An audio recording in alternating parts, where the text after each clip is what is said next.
Welcome back to Cord Cutting Today, where we break down some of the biggest stories happening in the world of cord cutting, including Dish headed towards bankruptcy? Starting to look that way. We'll break down what's happening and what could be a shattering moment for pay TV if this happens. Roku may be discontinuing one of its very popular streaming players. We'll tell you which one. And the price of YouTube TV's NFL Sunday Ticket is going up. We'll tell you what's going up to and what you need to know about that in a quick second. First though, if you're new here and you want to learn more about any of these stories, these and more we're about to talk about, you can find a link to them in the show notes and in the first pinned comment.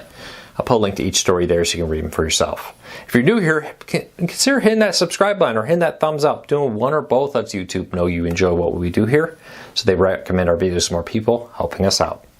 With that said, let's dive into it. Dishes may be heading towards bankruptcy. One popular analyst is saying so. MoffettNathanson, its own Craig Moffett. I hope I say that right. Moffett. Well, according to his research notes on Dish's parent company, they're now owned by EchoStar, part of that merger. That's the parent company. He predicts that Dish could go to bankruptcy as soon as this year unless they're able to raise significant new capital. Now, for some time, Dish, before the merger, said that that was very difficult to do for them to raise new capital. With it, though, since they merged with EchoStar, that has helped them to be able to bring in additional capital and raise more funds. But is it going to be enough? I think Dish is in a tough spot. They're banking the future on their 5G wireless spectrum that they purchased, becoming a mobile wireless company. The problem with that being, they need to find a way to have cash between here and there in order to make it happen. But for now, Dish's future is much in question. Now, if this does go to bankruptcy, I expect this to just be a reorganizational bankruptcy, where they'll try to unload debt or reorganize debt or redo its loans to give them more time to pay them off to help structure them.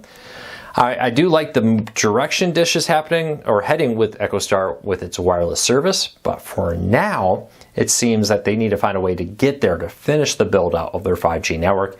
That's been the problem, is having the money to finish this move from just being a satellite TV company to becoming a wireless phone provider with their own network across the country. It's very expensive. They're moving in that direction. We'll see. Get your prediction now, and will Dish declare bankruptcy this year or not? All right, if you're a fan of Roku's, one Roku streaming player has vanished from the Roku website and is increasingly hard to find in online stock. This is the Roku Stream Bar Pro, which is their pro streaming player that's built into a soundbar. This is the high-end soundbar with a built-in streaming player, connects to your TV and get the sound through the soundbar. Now, they still sell the Stream Bar Standard Edition, the non-pro version. If you click on a link to the pro version on the Roku website, it just redirects you to the standard.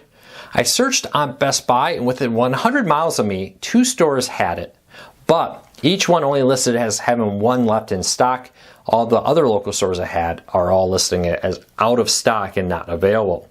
Roku does have this Stream Bar Pro still on Amazon on sale, actually the same price that the standard Stream Bar is selling for on Roku's own website.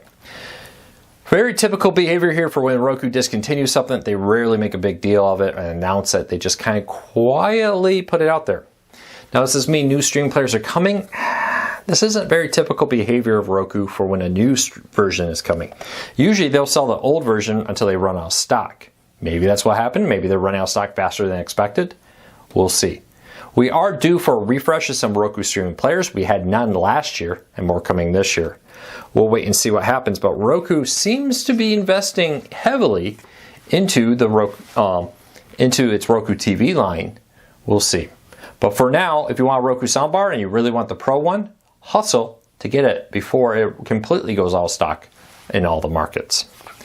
All right, if you've been thinking about getting NFL Sunday Ticket, you may want to hurry. The price is going up about $30. When I'm posting this, the day I post it, today is the last day to claim the old price. Starting on August 15th, 2024, the price is going up about $30. So hurry up and claim it right now. This is your last day. Anybody NFL Sunday Ticket customer, what do you think of the service? Do you like it? Let me know. All right, moving along to our next story up of the day.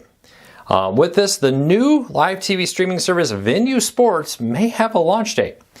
Earlier this week was closing arguments for the service on Monday, and during that, Fubo's lawyers said that according to documents or whatever they've seen, Venue Sports, the new live TV streaming service from Fubo, excuse me, not from Fubo, they're suing to stop it, from Disney, Fox, and Warner Bros. Discovery, will launch on August 23rd, 2024. Well, roughly 2 weeks from now or so. That's about right. That's about what I've been tracking. I'll get it out in time for the start of the college football season and the NFL season, which I've long heard. Now, Fubo is suing, asking the judge to block them. Now, blocking, if they win this, which is very possible, blocking is a lot easier to get because if they do win the court case, it would be very damaging and difficult to go back and recover losses from the service.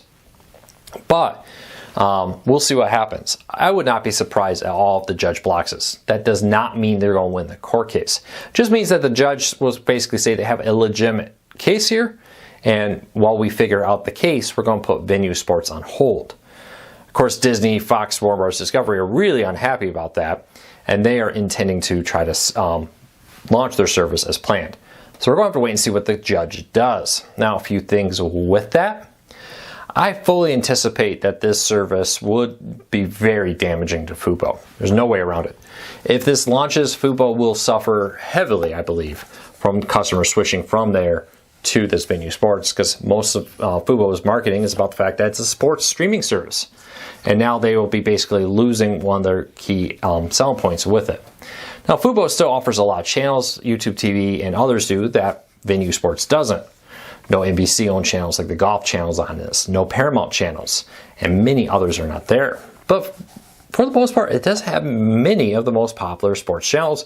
If you're not a golf fan, you can easily substitute in here an antenna for CBS and NBC content, or even something like a Sling TV cheap, or Peacock and Paramount Plus to help offset the missing content. I still think $42.99 is a bad price point. I would rather have it at $39.99. We'll see. But for now, Venue Sports, August 23rd, 2024, is launching. Give me your predictions. Do you think Fubo will be successful in blocking it? Or do you think Disney, and Fox, and Warner Bros. Discovery will successfully launch the service next year? All right, moving along. Redbox has officially shut down its Roku app, locking customers out of movies and television shows. Now I got comments. Oh, not a surprise. The company already shut down. You know, kind of surprised it was still there. A few notes here. Redbox's parent company, Chicken Soup for the Soul Entertainment, is in final bankruptcy for liquidation. They're actually not closed for business yet. They are actually open and still working, but the streaming service has not for a while. They're still plowing through bankruptcy until the bankruptcy is done. They are not actually out of business. Crackle, for example, their other free streaming service, one of them, is still operating and running just like normal with no problems. Why Redbox is not running and Crackle is unknown. But on the Roku app, they've shut it down. It's now listed as no longer being supported, and they give you some other apps to replace it with if you want to. I'll be interested to see how long this bankruptcy takes. There have been rumors for a while that maybe some people are looking at kicking the tires around Redbox, see if they want to pick it up and buy it to kind of maybe try to use the brand for something. What does this mean for the customers who bought movies and television shows through Redbox? For now, we don't know.